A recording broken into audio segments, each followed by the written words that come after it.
Après le Venezuela, la Colombie, le Mexique et Cuba dans le viseur du président Trump. La pression est mise sur l'île. Plus d'argent ni de pétrole menace Donald Trump alors qu'il appelle à un accord avant qu'il ne soit trop tard. Le ministre cubain des Affaires étrangères lui répond et accuse les États-Unis de menacer la paix mondiale et d'agir comme des criminels. La Havane est aujourd'hui privée des importations de pétrole en provenance de Caracas. Le président américain dit alors miser sur l'effondrement de l'île. Nous avions tout à l'heure comme invité Thomas Posado, maître de conférence en civilisation latino-américaine à l'Université de Rouen-Normandie. Je vous propose d'écouter l'analyse qu'il fait de la situation.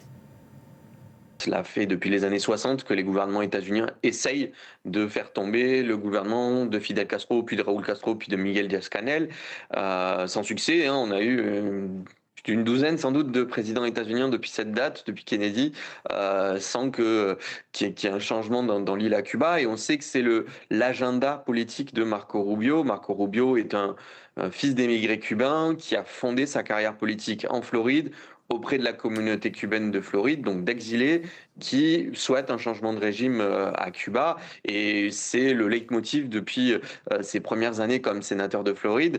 Donc aujourd'hui, comme secrétaire d'État, évidemment, ce serait un objectif majeur et ce serait une victoire symbolique extrêmement importante aux États-Unis, même s'il n'y a pas autant de ressources énergétiques à Cuba qu'il y en a au Venezuela. Il faut aussi comprendre la résilience de la société cubaine, c'est-à-dire que c'est une société qui, depuis maintenant les années 90, vit au rythme des crises économiques et parvient à survivre au prix de difficultés énormes pour la population, mais où la perte d'un tiers du PIB durant la période spéciale des années 90 n'a pas emmener à un changement de régime et les difficultés économiques sont récurrentes à Cuba, mais il y a une certaine résilience et il y a un État qui, contrairement au Venezuela, est extrêmement bien organisé, extrêmement enraciné dans la société, pour le meilleur comme pour le pire, pour le meilleur en termes d'assistance à la population, pour le pire, ça veut dire que la répression, elle se fait de manière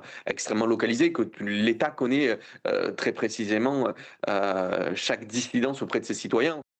Et restez avec nous pour la suite d'Autour du monde.